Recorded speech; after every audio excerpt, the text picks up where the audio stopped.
Welcome everybody to a brand new episode of the Iacino Show. In this show, on our new platform, we're talking about anything and everything that has to do with all the aspects of my crazy life. My first love and foremost, we're talking about God, we're talking about the Bible, we're talking about His Word, but we also talk about music. We also talk about martial arts. We also talk about my day job, risk management, how not to die at work. We get into everything on this show. And please remember to like, rate, subscribe, share, and leave a positive review anywhere that you're leaving reviews and watching this from. But I'm also told you can leave a bad review and it's still going to help me. So go ahead, talk some trash. It's all good with me. It just helps us. They say there's no such thing as bad publicity. So comment all you want. It's all good. I love to hear from you. All right, all jokes aside, no long drawn out intro today because I'm super excited about our guest coming back to the show, Eliyahu Berkowitz.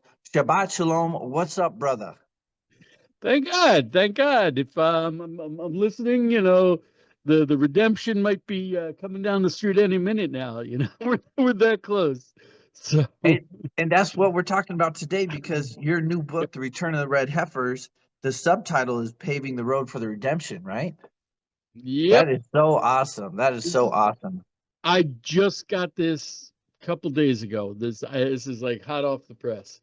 So And it's I don't it's, want to it's forget, so let's just do it now. Where can we get this book? I don't want to forget to say that later okay. on. I'll send you the main link. The main link is I'll send it to you in chat. Okay. You can get it on Amazon.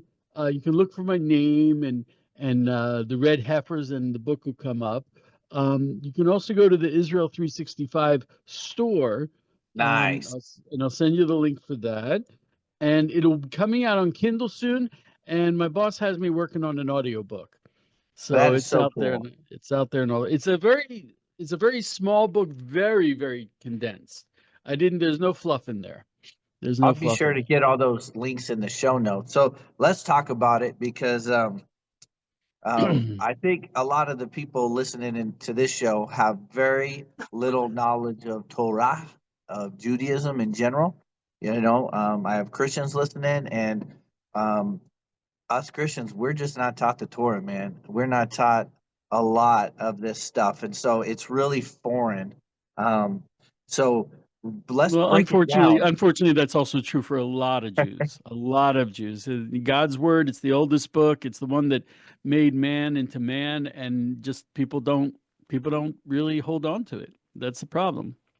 I love reading the Torah, and then I'm seeing all the sayings I grew up with. Like right now, we're Mm. studying. We just got done with oaths and vows, in that chapter in Numbers. I think it was Numbers 30. And I just heard my dad telling me ever since I was youth, "Be a man of your word. Be a man of your word. Be a man of your word." Yeah, But all these yeah. sayings that like I feel come from the Torah, like people don't even know what the wisdom they have where it came from.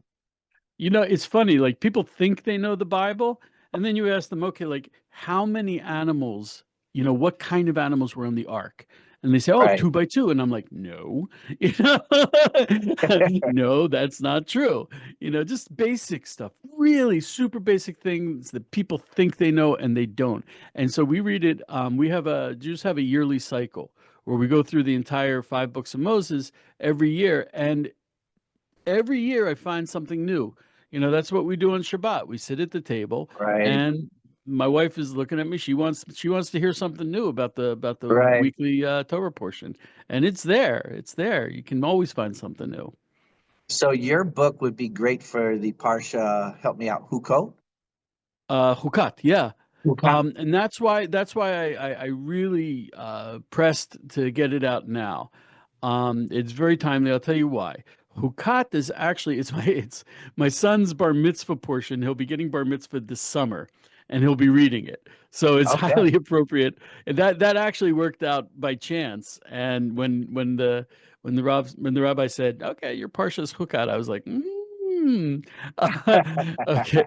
But Jews actually read the portion of Hukat, the portion of the red heifer, now. And the Okay. reason is, it's not the normal, because you read it in order, except all of a sudden we read this portion about the red heifer out of order. And the reason we do it is because on Passover, we're supposed to bring the Passover offering, the Paschal lamb, and that is the most important offering that you can bring as an individual. Okay, it's the most important. If you want to get a little technical, the reason is there are a lot of negative prohibitions that if you do them, you get the most serious punishment, which is called karet, being cut off from the Jewish people. Um, but there's only two mitzvahs, two commandments that if you don't do them, they're positive commandments that you're required to Okay. do. If you don't do them, you get karet. The only two that if you don't do them, you get karet. One is brit milah, circumcision, and the Right. other and the other is bringing the Passover offering. It's that important to bring. And because we're supposed to bring it on Passover, before Passover, we read about the red heifer because the red heifer is not a sacrifice. It is absolutely not a sacrifice. The red heifer, it's kind of like you kill the red heifer because it's the only way you can burn it. Because what you really want to do is get the ashes, and you use the ashes. Jews use the ashes to purify themselves from proximity to a dead person, and that purification is required uh, to before you bring the Passover offering. Okay. So we read it before Passover in order to do a review of the laws of purity. So that's All why we right. read So it now. that makes sense because I had questions on the purity, because I Oh was trying gosh. to think of when. Well, not so much that, but I was trying to think of when, if you weren't a Levite, if you weren't a Kohen, if you like, when would a non-Levite, non-Kohen Jew be going into the Mishkan? But that makes sense on Passover to present the Paschal offering, right? On Passover, all of the individual offerings. A Jew would have to go Okay. into the tabernacle Mishkan. Oh, you're good at this. Into the Mishkan or up to the Temple Mount. Sin offerings, Thanksgiving offerings, and of course the Passover offering, and also on the holidays. And when you bring bikurim, first fruits, you have to be pure. So Okay. and in the holidays. So there are the feasts. So that's when you have to worry about purity. And yeah, so those are mainly the times that you're. And it's funny when I think about ritual purity, we have no concept of tumentara, of purity and impurity, because we don't live in that world anymore. It's kind of like imagine yourself as a person who lived before we knew about bacteria, Okay. um, and and and you see these people washing their hands and wearing masks and doing all this stuff, Right. and you're like, they're crazy, you know. But people in the days of the temple, they lived in a world where they were so aware of purity and impurity that for them it was like us dealing with bacteria and Okay. infection. Same thing, like you cough on someone and they're like, "Hey, you're getting me sick." Back then, you have someone who touches you and you're like, "Hey, man, you are impure. I remember you went into the cemetery last week."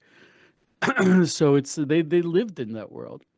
I was just studying the Midianite war, Hmm. and Moses and Eleazar commanded them again. This, okay, any of you guys that killed someone, you got Right, to right. camp outside, and we got to do the purification, on the third and the seventh day, and so I see it throughout the Bible, in Well, different places. for example, the New Testament, when I read it, it was really interesting because Jesus cured lepers. But he Right. didn't just cure them. People think leprosy, oh, he did them a favor by making them healthy. That's not what he was doing. Why was it leprosy and not any other illness? Because what did he say to them after he cured them of leprosy? He said, "Go to the Cohen, go to the priest." Why? Because they were ritually impure. They were they were diagnosed by the Cohen. Even if they had full Right. on signs of leprosy, they were not impure until the Cohen said, "You're impure." And even if the signs went away and they were totally healthy, they were not ritually pure until the Cohen said, "You're pure." So when Jesus healed people, he said to them, "Go to the priest." And they would declare them to be pure. And why was he purifying them? So that they could go up to the temple, so that they could perform the temple service. So that's yeah. Okay. There is another reason why I was really pressed to put out the book now and why it's timely. This time the heifers, okay. There was an amazing organization called Bona Israel that the Temple Institute was looking for a red heifer for like over a decade and not finding one in Israel. So Bona Israel was an organization of Christians and Jews together, but mostly Christians, who went on the search for a red heifer in Texas. And they put advertisements in magazines, in rancher magazines, saying, if you have a Wow. little red calf be born, we'd like to see it. And they put in these advertisements. And there was one rancher he was a very devout Christian. And he was like in semi-retirement. So he decided, because he was a devout Christian and a Bible believer, he said, I'll raise red heifers. So he had these little red heifers be born. I think there was 3 from one rancher and 2 from another, though I could be wrong about that. Um, and he had these little red heifers born, and he saw the ad, and he called up Bona Israel and said, "Come check it out." Now there was a problem that a red heifer has a few requirements. It has to be entirely, the word they use is a tmima, meaning perfect. It has to be perfectly red, meaning that it can only have one non-red hair. 2 non-red hairs, it's already not a red heifer. Okay, it has to be a para. Para is a cow, meaning it has to be 2 years old, because younger than that is a calf. It has to be never have borne a yoke, meaning it can never have carried a burden or be used for work. So those were some, and those were the requirements. I think I'm missing a requirement. So no blemish. That was the important one. No Right. blemish. Right. And the problem is, I don't know. I used to be a dairy farmer on Kibbutz Eliyahu in Israel. When a Okay. little when a little cow is born, yeah. So this one really talks to me. When a little cow is born, the first thing they do is they put in an earring, a number in the ear, and that makes a hole in the ear. It's a blemish, Right. so it disqualifies the baby calf. Now, because these calves were born during COVID, the Right. person whose job it was to put in the earrings was in quarantine. So Wow. they never got their ear numbers. So they showed up and they're like, they don't have any numbers. He's like, yeah, sorry, I was about to get to that. And they're like, no, no, no, no, no. No, no, no, no, This, no. this is what makes it. This is a good thing. So the rabbis from the Temple Institute flew to Texas, and they literally inspect the cows they inspect every single hair on the cow. They use these these magnifying glasses with flashlights on it. Um, they literally inspect every single hair, and they said, these are kosher for the mitzvah, for the Wow. commandment. Yeah, unbelievable. So there was limitations about when they could fly them over. Byron Stinson, God bless that man. He's a devout Christian. He went through fire and water, jumped through all the hoops to bring these holy cows to Israel. October 2022, they landed at Ben Gurion Airport, and You were there, right? I was there. It was a very hot day. It was, yeah. Do you know the end scene in Raiders of the Lost Ark where they put the Ark in this huge warehouse? Um, Okay. that's that's the cargo terminal at Ben Gurion Airport. It's like 100 feet tall. It's a huge Wow. warehouse, thousands and thousands of boxes, everything.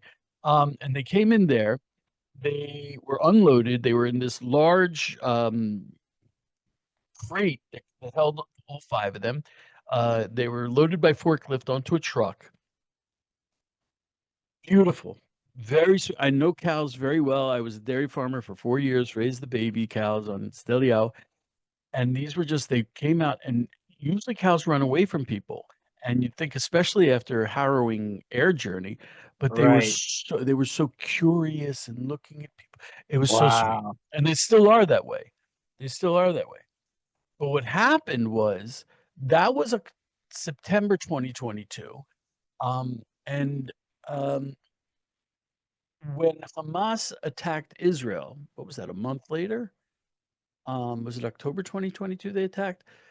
On the 100-day anniversary of the attack, the Hamas spokesman said, "The reason why we attacked Israel was Right. because of the red heifers." I was going to ask Because you about that because I know that you like to dispel a lot of the myths about the red heifers, right, and no, I this wanted one's to ask real. you. This one's That's true. the This one's okay. So true. I'm going to put this in the fact box. I saw the Arab media, the Arab language media. They said the reason why they attacked, and which is why they called it Al-Aqsa flood. They said that they attacked because now that the Jews had the red heifer, we were surely going to build the temple and destroy the Muslim structures on the Temple Mount. That's a And logical that's conclusion. I. well, like Rav Ariel said, Rav Azari Ariel, who's in charge of the red heifers, he said they don't need any reason to kill Jews. They Right. don't It's need true. it. It's Yes, they'll true. do it anyway. They'll do it Also, anyway. I believe that they're fearful when the Jews, um, are following the Torah Yeah, yeah, and just like okay, I don't care the consequences. I'm gonna follow God, and then that I exactly, think scares exactly. them because then the power level is just gonna go up and up and up and up. We are not your grandfather's Jews. We Right. are, you know, and what's You're not crazy the is, ones that walk through the Red Sea, right? You're the ones that are entering the land. yeah, exactly. That yes, precise. That's a slam dunk. That's it. What's crazy is this precisely this time last year. Every year, just before Passover, because we read the section dealing with purity and the red heifers, the Temple Institute has a conference dealing with the red heifers. Wow. So last year they announced that they're having this conference dealing with the red heifers, and they sent out a flyer inviting everyone to the conference. Well, Hezbollah took that flyer, put it up on their Telegram account. Of course, it was in Hebrew, so the Arabs couldn't understand it, but you could see that they were red heifers, and you could see the date. And they said, "Oh, Okay. the Jews are going to perform the ritual of the red heifer on Passover, I and the heard day that. after Yeah. Passover, they're gonna knock down the Aqsa Mosque." So, and the thing is, Jews didn't never took it that seriously. To be honest, everyone who's involved in the project has noted that since the cows landed, the Christians are much more serious about the red heifers than Jews are. I think the Jews are just afraid of, once we have the temple, things are going to get real complicated and really hard, and we got to step up our game.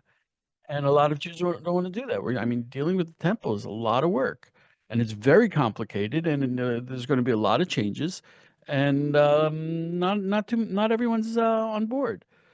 But yeah, so Hezbollah and Hamas thought that we were going to attack, take over the Temple Mount as a result of the red heifers, and they thought it was going to be on Passover last year.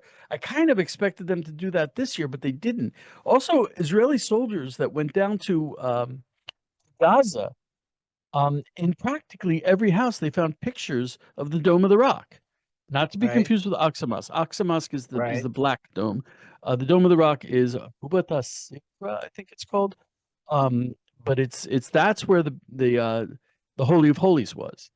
Right. Um, but they have, for some reason, they have a picture of the Dome of the Rock. Even the Hamas emblem has the Dome of the Rock on it with crossed swords. They take it seriously. They take the Temple Mount for them, and that's why they called it Al-Aqsa flood. Al-Aqsa means the further mosque. Al-Aqsa Mosque is the further mosque, and that's what they believe is in on the Temple Mount. So they take it crazy serious, and we're kind of like, oh, it's politics and defense and security. No, it's not. Right, No, it's right. not. It's very This is a God, spiritual, this is a religious God thing. It's war. not Yeah, politics. Yeah. yeah. So that's why this time of year, I really wanted to double down and make sure that everyone knew that the red heifers are moving forward. That, you know, we've been working on it for 2,000 years. These particular red heifers, they're not certifiably suited to perform the ceremony of the red heifer. Why not? Um, all of them have grown non-red hairs. Okay, I don't want but to their say that offspring, exactly. They're definitely going to use them for a breeding program. And the rabbis are even asking if they can use genetic manipulation right, to make sure that the next generation is perfectly red. And also, they may become kosher. The non-red hairs might fall out, right. though as they get older, they grow more non-red hairs. So it's very unlikely, but you know, there have only So been if there since was most if there was one since ready to go, it's time to do it then, right? yes, they have another element that was needed was a Cohen, but a Cohen who had never come close to a dead body, which you think that, you know, what do you mean coming close to a dead body? Airplanes carry dead bodies. So this is Ah, you need a Cohen, which we know who Kohanim are. Every community knows precisely who are the Kohanim. We have that. right. It's a very strong tradition. It's inscribed on the gravestones. Kohanim, we know they can't marry converts. Um, they or divorced women. They are not allowed to enter cemeteries. They're afforded a lot of honors, very visible public honors that they bless the congregation, you know, with the hands and everything. So we know who they are. But you needed someone who was born in a hospital and had never left Israel. And in addition, you had to be a young man because sacrifice. Born in a hospital or out of a hospital? I'm sorry, out of a hospital. Correct. I'm Okay. sorry, Yeah. at home, born at home. And very good. Thanks for the catch. And they it has to be a young man because slaughtering a full-grown cow is physically and Right. emotionally, spiritually demanding. It's I don't know if you've ever slaughtered an animal, No. but it's it's a bit traumatic. So help me And out with the Torah on that. When I was reading, it looked like Eleazar just had to oversee it, and someone else could slaughter it. Is that not right? well, it has to be a Cohen. It has to To be a Cohen. oversee it, or you're saying the Cohen No, to do actually it, to has to actually do the do it, slaughtering? to Okay, actually gotcha. do it. That's an interesting point because in the temple itself, if a person brings a personal offering, they can actually slaughter it. We have a midrash having to do with Shmuel, the Samuel the prophet, that when he was first arrived at the tabernacle in Shiloh, he instructed the people. They were waiting. He said, "Yeah, you can sacrifice it, but a Cohen has to do everything else. A Cohen has to catch the blood, sprinkle the blood, Gotcha. but actually slaughtering a person can do. But when it comes to the red heifer, it has to be done by a Cohen. And as I said, it's not a sacrifice, so it's not performed in the temple. It's Right. performed on the Mount of Olives or outside of the camp. And there's one specific spot. You have to be able to see if the temple doors were open, you have to be able to see into the Holy of Holies. So there's The one Eastern specific, Gate. yeah. So there is one specific spot, and like on the same elevation, just across the valley. And there's one specific spot, which is actually in the courtyard of a church. And there are a lot of reasons to believe that is certainly the spot. It has room for a cistern, and a lot of water was used in the ceremony. There's several reasons that they think that this is the spot. And Rabbi Tzachi Mamo, who was involved with Bona Israel, actually purchased that spot Right. a bunch of years ago. So That's what there, I was going to ask you too, because I didn't know if that was a myth. Because I heard and I even seen a video where it seemed like they had the land ready. They have the land. Like The it was land is like ready. it's like ready to go. Like just pull Yeah, the yeah, trigger. yeah. The land is ready to go. The Cohen is ready to go. Um, they have the, there was a question about how do you get there? How does the Cohen and the cow get there through a cemetery? Because they'll become ritually impure. And just to Eee. give you an idea, things are not the Yeah, way they used. Things are not the way yeah. they used to be. We, And we at got the to airdrop conference, them. that's actually what someone said. They're like, "Can you use a helicopter?" You know, it's there are so many questions, and one of the reasons that there's so much study involved and so much effort involved is we're facing it in a way that. I mean, like I said, there were only 9 red heifers until the temple was destroyed. From the giving of the Torah till the temple was destroyed, only 9. And we have a tradition that's brought down also by Maimonides that the 10th red heifer will be in order to purify all of Israel to begin the temple service. Wow. So for the third temple. Um, so they're asking questions that have never been asked before. Whenever the red heifer was brought before, they had the ashes of the previous heifer. So that was used to purify everything and everyone who was going to bring the new red heifer.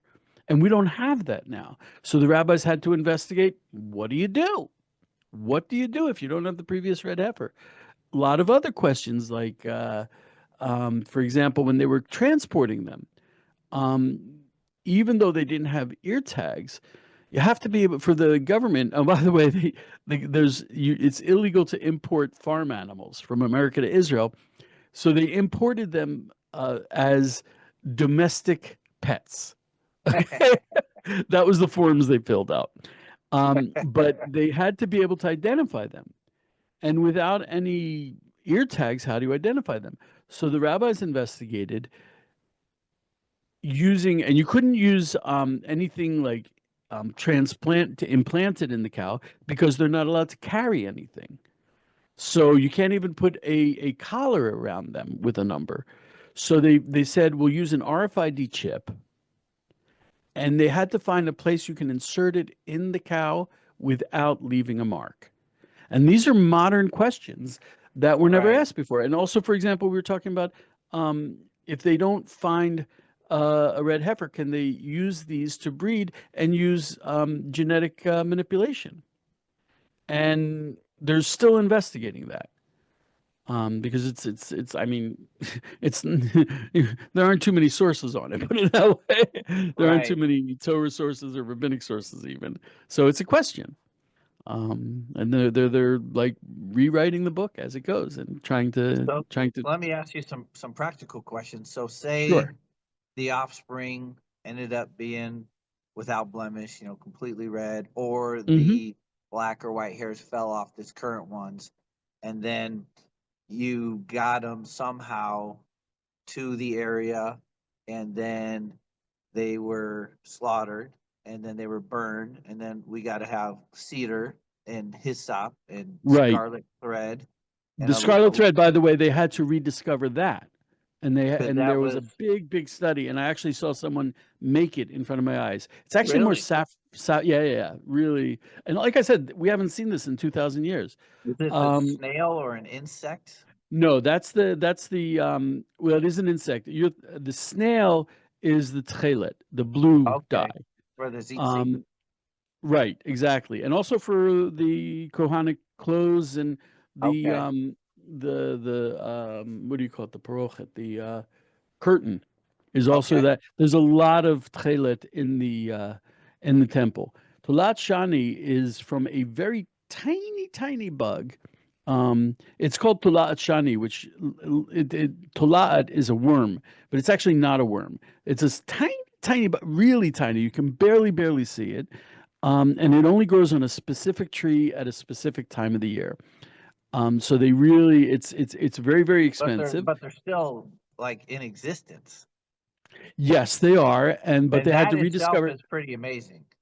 Right, and they also had to not only rediscover the particular bug, they also had to rediscover how to make the dye and transfer it to the wool. And that was new, and how to make it fixed on the wool. So they did figure that out. You use that also in the you throw that also in the fire. The and there was an actual dry run. They're planning another dry run with an actual red cow and an actual Cohen, but they did a dry run with a non-red cow, and it's a huge amount of wood, Right. really huge amount. And for the purification, you take a really large amount of water and put it in the tiniest speck of the ash, and then you Right. take the hyssop and you fling it. And if a drop lands on you, you're entirely pure. You don't have to wash yourself with it or anything like that. So one red heifer can purify billions of people. It can absolutely purify all of the Jews in the world. Wow. Yeah, it's it's And then I can't remember if it was Rashi or if it's a Talmud, but they would purposely put more wood in to get more yeah, yeah, ash. yeah, yeah, yeah. Yeah, And they also because did that. They you're they after the figured ash. out how much more ash would you get if you added a certain amount of wood. Right. So yeah, they can add a lot of wood, and it's all permitted and they're all sources, and we know how much they used to add, how much wood they used to use in the times of the temple. Is that It's an all issue now? Because it has to be cedar, right? And right. that's like Cedar, I think from there's three kinds Lebanon. of there's well, yeah, there's still cedars in Lebanon. There's a lot of it's interesting because there was a big connection between Lebanon, Hiram and the temple. And one of those was the cedars that were used in the red heifer. There all the trees are still around, all the animals are still around, the everything's Wow, still around. We can amazing. do it. Um and Good thing yeah, it didn't and call for like dodo birds, or right, something extreme. exactly. This is the providence Exactly. of God. Like people are looking for miracles. To There are me, things we that don't that know about. bug exists, 3,000, Right. 4,000 years later is a miracle to me. For example, in the tabernacle, there's an animal called a tachash, um, which they're not really sure what it was. They Okay. think they're pretty sure it was a seagoing animal. It might For have been a the seal. waterproof skin covering in the Yeah, yeah, and it's yeah, and it was there's really weird things about it. That it was red, and they say they would take the animal, and while it was alive, they would beat it until the skin turned red.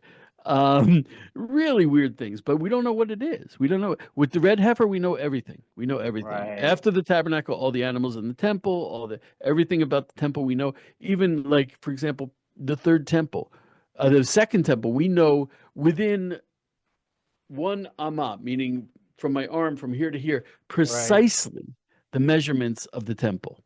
Wow. Everything was written down. I mean, we did it for 1,000 years. We know precise measurements, precise. Everything is precise. We know. So when it comes time to reproduce it, we can do that. We haven't done it, so we got to fumble around a little bit. But I when want we to get grab there, a we know we're there. this I bought this from the Israel guys. Ah, there you go. Well, you're a fighter, so that's an army patch. Yeah.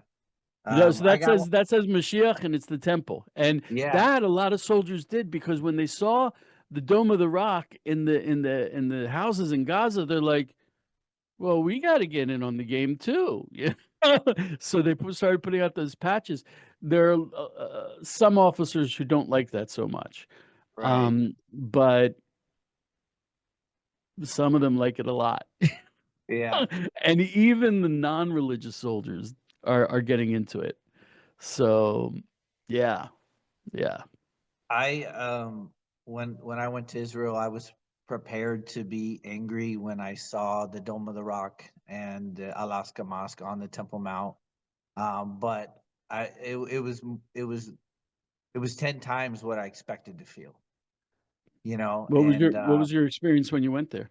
it was terrible. It was terrible. So I had a friend, Yaakov Aram was my guide. He's Orthodox um, Jew, and so we took off our shoes, and they just gave him a hard time, man. They acted Right. like we were some kind of criminals, and Right. they wanted to follow us around and make sure we didn't pray. And so I've told this story before, but like I'm American. You're not gonna tell me what I can't pray. Like I was like what, like You're gonna tell me So I can't pray? saying that the Temple Mount is holy to Muslims is a lie. Okay, there's a whole big story behind it. Highly recommend listening to Dr. Mordechai Kedar explain the history behind it. But they basically revived an old myth. Yep. Jerusalem is, anyway. So they revived it in the 60s in order to fabricate a connection between the Palestinians and Jerusalem. Because without this fabricated story about Muhammad going to Al-Aqsa, the further mosque, which Sunnis in Saudi Arabia believe to be in Right. Al-Ju'ana near Yeah. Mecca. Without that, the Palestinians have no claim to anything in Israel. Right. So they made that up. But the important thing, I would love it if Christians connected with the Temple Mount. The reason is the Muslims, the Palestinians rather, are not. What are they doing? They are preventing a house of prayer for all nations. Right. According to them, they are the only ones allowed to pray up there, and they don't like that anyone goes up there. So they're not saying Jews cannot pray. They're saying no one else can pray. So they're as anti-Christian praying as they are anti-Jew praying. And when Hayovel goes up there, which are they're Christians who love Yeah. Israel, when they go Sorry up the up, church. there you go. When they go up, there was one time the Waqif guys brought out a pressure washer. They were going to attack them because if you think they don't like Christians. Wait until the Christians start being pro-Israel. Then the Right. Muslims will really hate them. They have these clothes. They're like gray sweat pants and a gray Okay. sweatshirt with big yellow stripes on the side. And they don't wash them and they're disgusting. And they'll make Christians wear them just to, how do you say, not embarrass them, to make them look really bad and to make Yeah, just them, to humiliate them. Yeah. to humiliate them. It's an Yeah. intentional humiliation of Christians, which is historic for the Muslims. They always used to do that. They had all kinds of laws about how Christians and Jews could act around Muslims. So the Temple Mount, we're saying house of prayer for all the nations, and the Muslims are saying no way. And that means no Christians can pray up there. Um, I don't know if you can wear an exposed cross, Right. but you can't take up a Bible or a prayer book. And you can't take up any religious symbols, not Jewish symbols. You can't take up Christian symbols. Um, but it's political. It's not religious. I mean, Right. they say it because Saudi Arabians can't go up there either. Wow. They can't go into the mosque.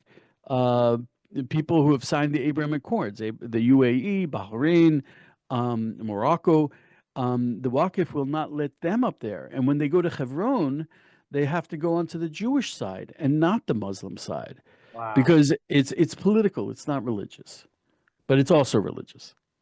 Right. Yeah. I just can't wait. I wish there was more, I don't know, just movement, petitions, stuff that people could Oh, do but to the biggest get problem the is third temple thing going. It's yeah, the easy for biggest me. I'm sitting problem. over here. I don't have to deal with it. But my thing, how I think about it, if there's a fear of taking down Alaska and the Dome of the Rock and building the temple, if there's a fear because then all the Muslim nations will attack, well, my thought right now, 2025, is that's already happening. Like we're already there. What are they going to do? Send more ballistic missiles? Yeah, it's exactly So I what don't, we're going to have 8 nations attacking us and not just yeah. seven. So I'm like, I'm one of those guys who likes to rip the band-aid off fast, to kick the bucket over. There Like you go. let's You're go. so right. And not only that, when Trump wanted to move the embassy to Jerusalem, everyone's like, "Oh, you're going to cause regional war." What happened after he moved the embassy? We got the Abraham Accords. We got Right. peace. Yeah. I know that if they open up the Temple Mount and the Jews are allowed to be Jews on the Temple Mount, Jerusalem and the temple, they're the source of peace in the world. That's what's going to happen. We're like sitting here on the edge, on the brink of World War III. But if we're allowed to be Jews on the Temple Mount, peace will break out. Tell me something. What was your experience up there as a Christian? As far as Like when I went to I would the it was upsetting. I mean, Oh, the that's a Muslims pity. were not taking care of it. There was trash No. everywhere, Yeah, yeah, yeah, you yeah. They know, they and really, I was, yeah. you know, we got to walk around under armed escort and we couldn't pray. And it was, I wanted it to, it was the first thing I wanted to And do. and even And was go to the Temple Mount. if you stop and you mumble, they'll take you Right. off. I was Yeah. always afraid that if I went up and I would start crying, and then they would have Right. taken me off, definitely, and Right. blacklisted me. Because I Yeah. mean, it is that emotional. Would you say that you could see holiness? Um, no, my Really? big spiritual Um, experience was Hebron, to be honest with you. really, really? Wow. Tell me Yeah, about that. and I didn't expect that. That was not on my radar. I thought my big Oh my spiritual goodness. experience for me was going to be Temple Mount, was going to be like seeing the Jordan River where Jesus was baptized, seeing the Sea of Galilee where he walked That on, was the Jordan River tends to be very anticlimactic. you know, The Jordan but Creek. like spiritually, you know, like spiritually, I was thinking these were gonna be the ones that hit me. But it was when I went to the tomb of the matriarchs and the patriarchs. Yeah. Wow. When we pulled up in Wow. that parking lot, we started walking up those stairs to it. I can't. The only way I could spray it was weight. It was like gravity. It was like power. It Yeah, was yeah, yeah. like Wow. it Wow, wow, was just wow. hitting me, and I didn't expect it. So like I'm getting like humbled and lowered and just like I'm just like little man, you know, I'm just feeling the power of the awesome God just being by Abraham and Isaac and Jacob and their wives. And but then anger did come when I just seen the desecration of it and the Muslim Yeah. writings and the fact that we couldn't go in. I'm like, what are you talking about? That Jews can't go into all levels of what are you? How does this even make sense? This is so backwards.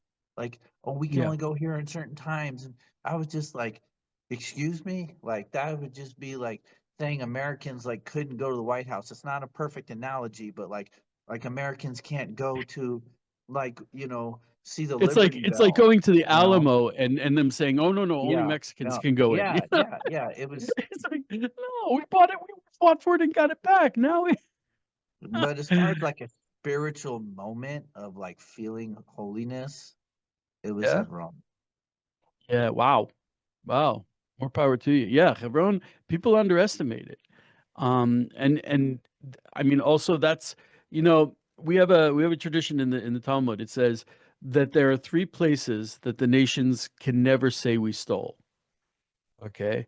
And those places, because it's written Right. explicitly in the Torah that we bought them. Okay. One of them is Hebron, because we know Right. that Abraham bought Hebron with money. Yeah. The other is Shechem, because Jacob bought Shechem for for Joseph. So there's Shechem, he bought it. And the third place is the Temple Mount, because King David bought the Temple Mount. And it's specific, and the Talmud says those are three places that the nations can never say we stole. But it's specifically those three places that the Arabs are adamant about, and that the United Nations has declared to be Muslim holy sites. Uh, Yeah, yeah. yeah, we got a lot of work to do. And I, We got, but we got a lot of work to do, but we're this close, yes, man. yeah, We're it's this forward progress. close. Yeah. Shiloh was actually pre- Shiloh. pretty Wow. powerful too when I went there and I saw the outline of where they believe the Mishkan sat for hundreds of years, and I saw the board with the prayer of Yes. Samuel's mom, and our band actually have turned that into a song, that prayer. And it Really? was, yeah, it was funny because my guide, there was just this random Jewish family like sitting there, like mother, father, a bunch of kids eating, and the dad was playing guitar, just enjoying Shiloh, just having a wonderful picnic.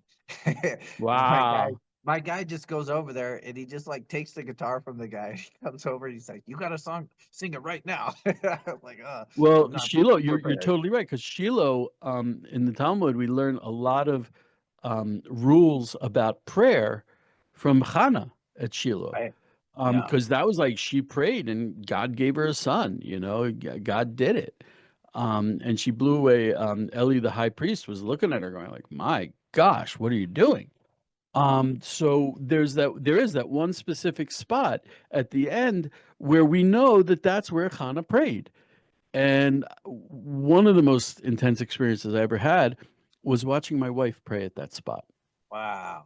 Yeah, that was just like, I'm like, I'm doing something right, you And know. circling back to the red heifers, I understand that's where they're at. They're there. They're they were being incredibly neglected. Um, because like I said, a lot of religious Jews don't want it to happen. So there's now actually Larry. I did an interview with him. I got a post. Larry, can't pronounce his last name.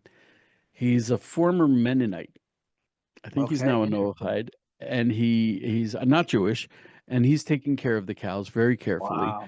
They're finally being taken care of nicely, and they're really, it's beautiful to see them. And that's where they are. They're really nice. I was there last week. I was I want there. to So, ask you, sorry, the beginning of the week. The beginning of the week. going back to this origin, because this is fascinating to me. This Christian rancher from Yeah, Texas. yeah. I mean, like, how do you?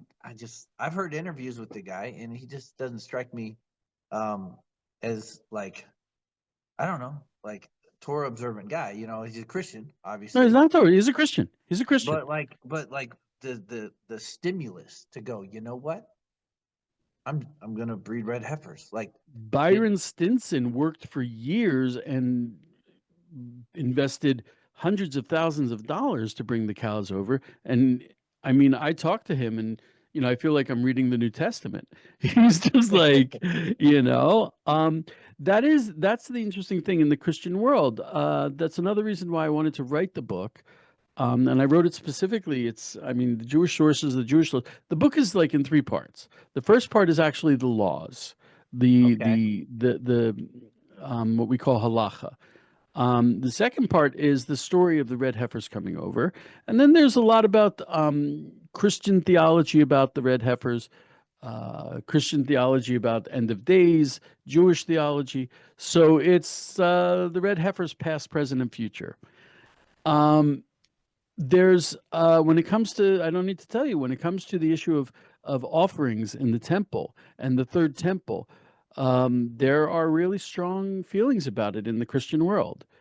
Um, and a lot of people, there's the thing about, I won't pretend to understand about the temple of the Antichrist. There's a lot of strong feelings. And especially like, oh no, Jesus was the final sacrifice, which I'm not going to even pretend to explain or even understand. But the flip side is, I've heard that, and I've also seen many devout Christians who have a very strong belief in Jesus, and through this belief in Jesus, have decided to help bring about the third temple and to right. connect with Israel, um, and to bring about restart the temple service. It's something I'm going to throw on the table and let Christians struggle with. Um, not asking anyone to, God forbid, give up their belief, um, for a lot of reasons. One of them being, I've seen Christians, their belief brings them to really the sweetest places, something that I value, and I wouldn't want to change it. I can't share it because it's not, I'm a Jew, but I appreciate it. I appreciate it in every meaning of the word. So it's a problem for Christians, and I'm going to let them deal with it. But in any case, the book is Bible study. When you read the book, Nice. you will at the end totally understand what Maimonides called the most enigmatic and ununderstandable biblical commandment. It's a It's hoax. it's the archetypal hook. Exactly. Wow, Okay. you're good at this. You are really good at this, man. You're trying to. Now I got to watch myself. I don't want to get tripped up. You got it. Yeah, it's the archetypal hook, which a hook is a law in the Bible that you just can't understand, as opposed to a mishpat, which means a judgment, something that you can kind of make sense out of. And this is the archetypal hook that And help me out with these type of mitzvot or commandments, these hoax that these are probably the most, I don't know how to say it, but you have the most faith to follow these because you don't There understand is them. that. So it's There, like, there's Yeah, there's the opinion that the reason why we have them is to strengthen our faith. Another reason why we have the chok, things that you can't understand. I always tell my kids, it's like, have you ever seen those laboratories where they deal with like either uranium or really dangerous things? So you have these handles and then this really thick pane of glass, and on the other side of the glass are the mechanical hands that you use them to do right, all the experiments. That's what a mitzvah is. A mitzvah, a biblical commandment, a chok, you only see part of it. You're doing an action and you see part of it, but a large part of it you don't see. right, You don't see the full effect of what you're doing. And I think that's actually true for all of the mitzvahs, even the ones you think you understand. right. There's an aspect of it that's Oh just yeah, totally transcendent, out of this world, and you're fixing the world. By me sitting here in the Golan praying to God, I could be saving lives on the other side of the world. right, It's not a direct cause and effect, but it's definitely cause and effect. It's just you can't see the connection. And you know that's why people who believe and people who act on that belief, they're bringing so much more good into the world than people who are trying to do bad. They right. just they're not making a big impact.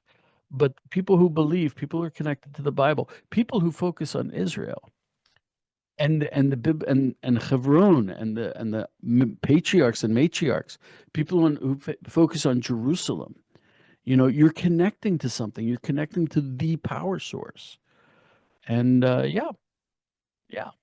So as we come to a close, because I know Shabbat is coming, and thank you Yep, so much, Shabbat. by the way, for I'm taking watching the time out of sun. your Yeah. day.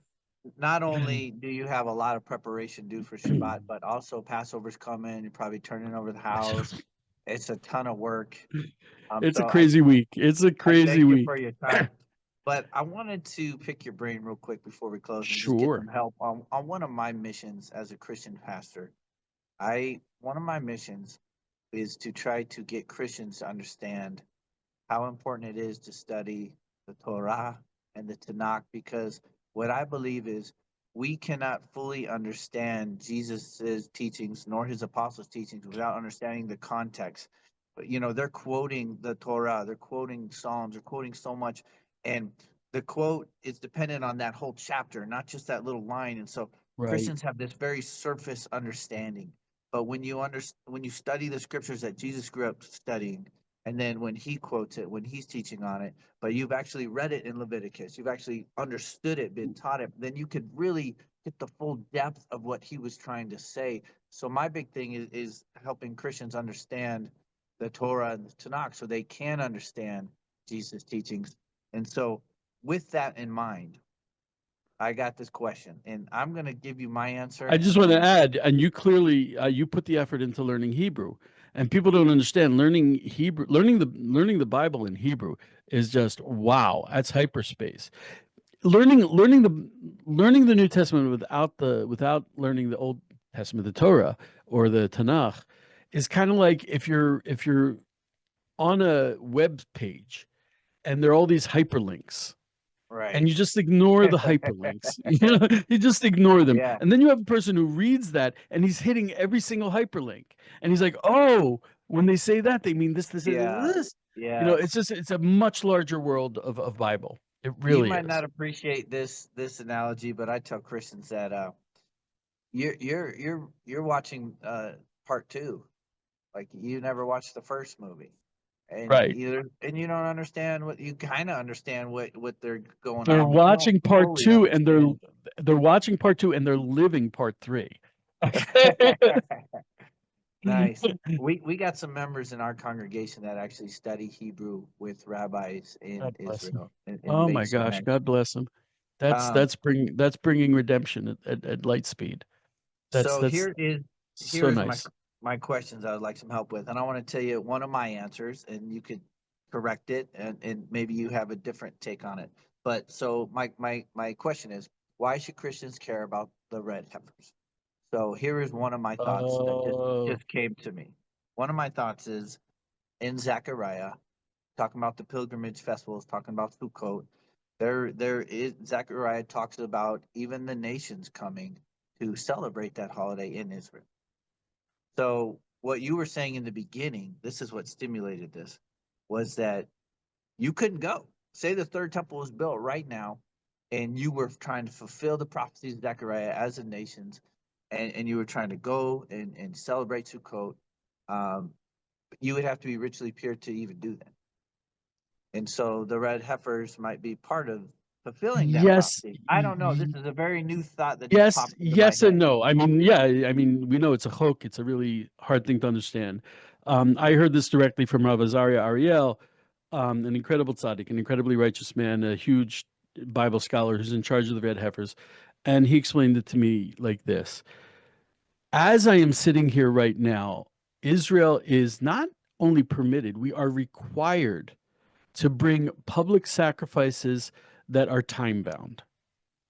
Okay, public sacrifice. I can bring them. I must bring them, even if I'm ritually impure. I don't bring them. The Kohen brings them. That includes the twice daily the offerings, and it includes the Passover offering and all the holiday offerings.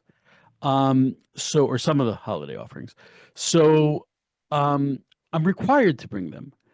So that means that even without the red heifer, Israel could start up the temple service. Not a problem.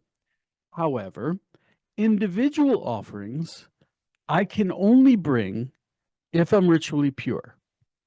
Okay, that includes sin offerings, Thanksgiving offerings, all those other offerings I can only bring if I'm pure. Okay. And a lot of Jews think that the third temple is going to look like a big synagogue where all the Jews show up. I say hi to all my Jewish friends and I go in and we do our Jewish things. That's not it. That's not what's going to happen. When the third temple comes next week, God willing, I'll be walking up to the temple. I'll see all my Jewish friends and I'll wave to them and I'll be like, look, I've got 2 turtle doves to bring to the temple. They'll be like, yes, and I've got a sheep, and oh, and I've got a goat, and oh, wow. And, I just had a grandson, so I'm bringing a Thanksgiving offering. And I'll be like, yeah, yeah, yeah. And as I'm walking up to the temple now, my non-Jewish friend Aaron, he'll come up to me and he'll say, hey, Eliyahu, long time no see. Would you do me a favor? I just had a grandson. Did you take my Thanksgiving offering up to the temple? And I'll be like, sure. And I'll walk another 10 feet and someone's like, oh, is he a Jew? Oh, could you take this up for me? And I'll go up to the temple with my 2 turtle doves and 50 sheep, 30 goats from all my non-Jewish friends, because there are a lot more non-Jews than Jews. It's a house of prayer for all nations. And that's what's going to happen. But we can't do that. And that's us fulfilling our role as a nation of priests. We are going to be priests for the other nations. What does a priest do? He takes my offering and he takes care of it. He does it. What is my job in the third temple? I am going to take your offering and I'll take care of it by taking it to Cohen and he'll finish it up. Okay. And that's a lot of non-Jews will be there. Okay. So without the red heifer, I can't do that because that's an individual offering. So until we have the red heifer, I cannot bring up the offerings that the nations want to bring. That's what it means for you guys. Without it, we can do the temple service, but without the red heifer, you can't take part in the temple service. Jews can do the temple service without the red heifer. Non-Jews cannot have any part to do with the red temple service without the red heifer. Because without it, I can't do it for you. Right. So that's what I'm trying to bridge, just to get people interested in like what's happening now. See, like Christians are under this thought process with their eschatology that the next big biblical event is like this thing that they call the rapture, But what I'm trying to tell them is like they don't think they're living in biblical times. That's the issue. We are living. We are absolutely. And so I'm trying to convince them just the rebirth of Israel, and then just now the yeah, and everything that's going on. Like there's so many prophecies being fulfilled right now, but they don't even know it. They don't even Oh, know yeah, it. yeah, They're yeah. they're thinking of these other things, and they're Well, missing what's right in front of them. okay, well, you did something not too many Christians do. When you came to Israel, you didn't come here to see all the Christian sites. You came here with open eyes, and you saw what you weren't looking for something. You saw what was here.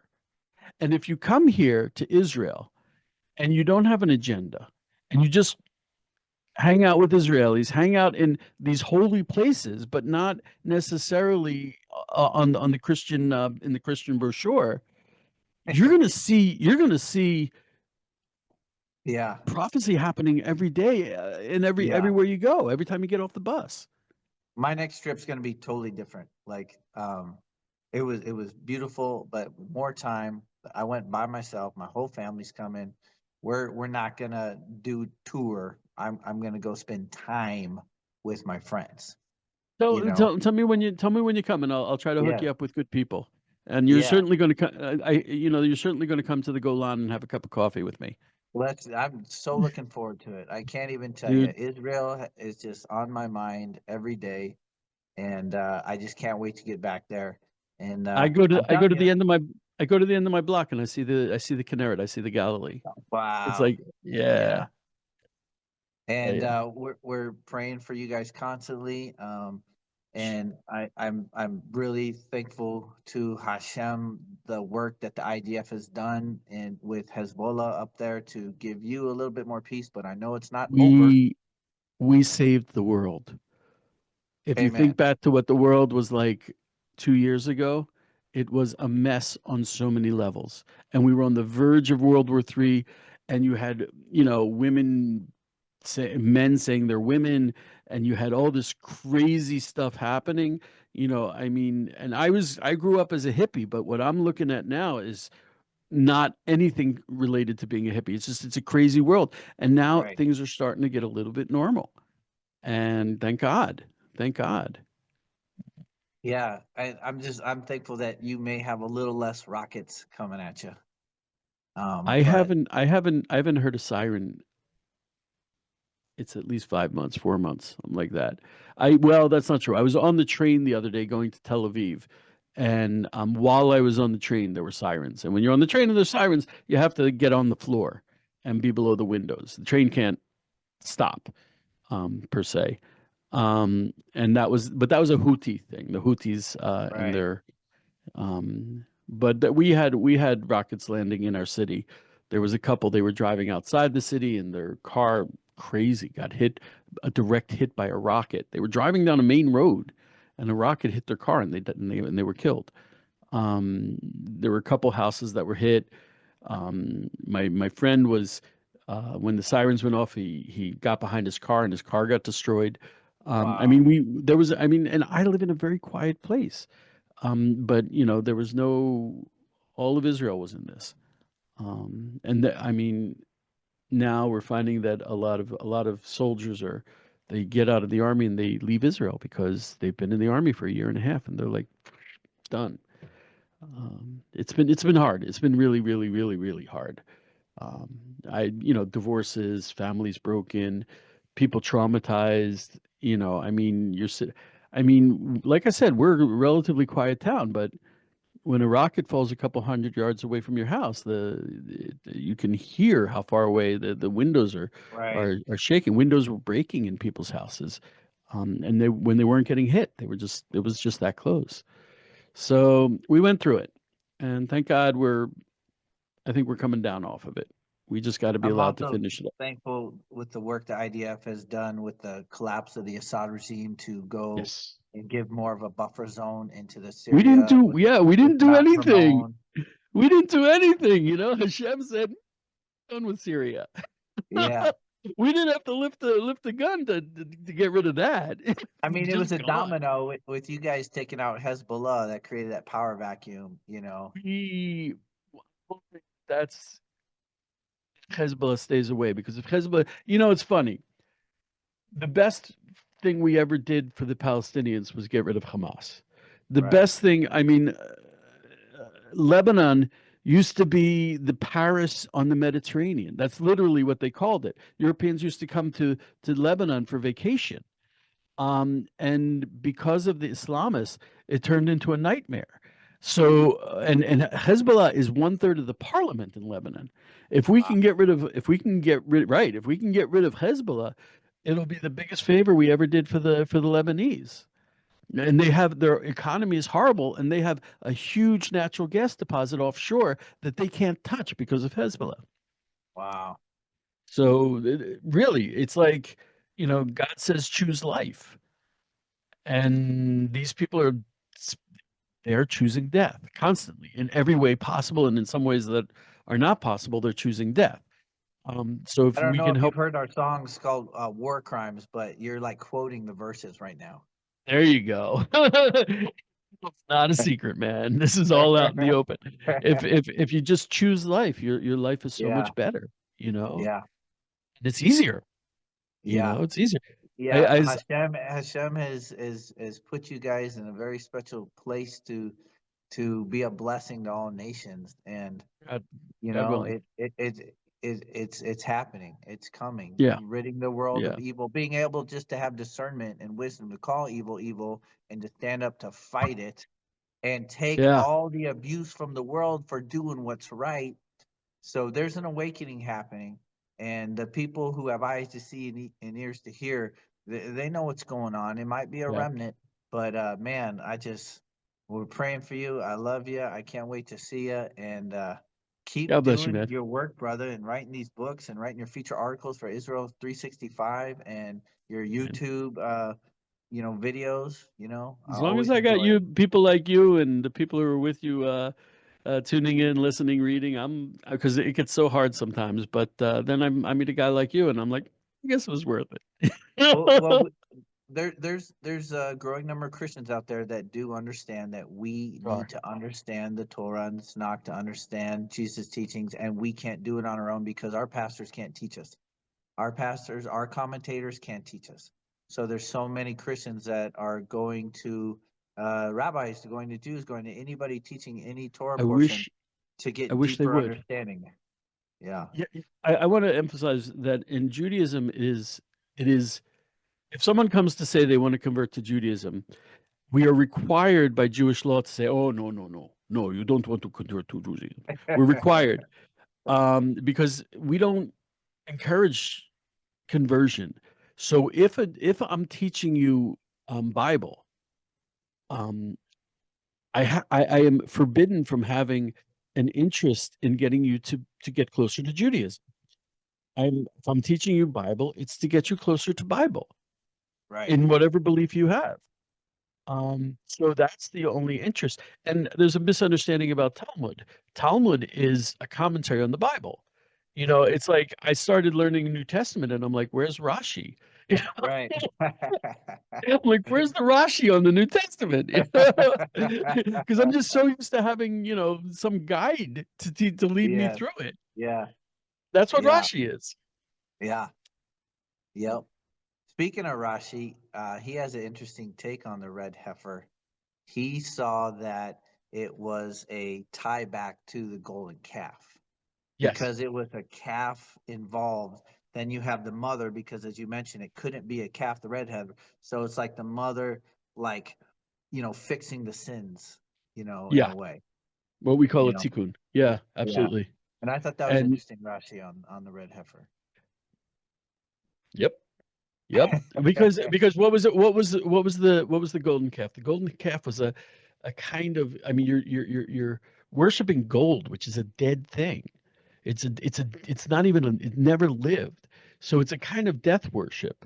And so the red heifer is to teach you, no, it's a living thing. There's you know, a lot of poop, a lot of burning, a lot of Right. Yeah, ashes, the whole but thing's it's burned all it's together, all the living. cows. Yeah, yeah, yeah. It's Yeah. burned with the poop, right? Yeah. And it's to teach you we are living. God created us as living. We created us with his own hands to be a living being. So when we go to worship God, we have to worship God as a living being. And that's where the red heifer comes in to fix that worship of death, of non-life. I can't remember if it was Rashi or if it came from somewhere else, but I heard this other interesting thing on the red heifer that there's a belief that only Moses could understand. It wasn't a hope to him because he kind of beat death. And so him having so much life, like in the Talmud says he buried himself, like he got to such a high place that he understood it where no one else could understand it because he had such a connection with life. Aaron, you just gave me my Torah teaching for the Shabbos table.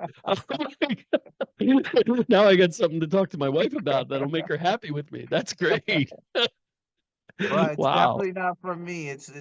Oh, I'm sorry I can't quote the source, but it's an I ancient have no, tradition. it may not be from you, but it's through you. And that's good enough.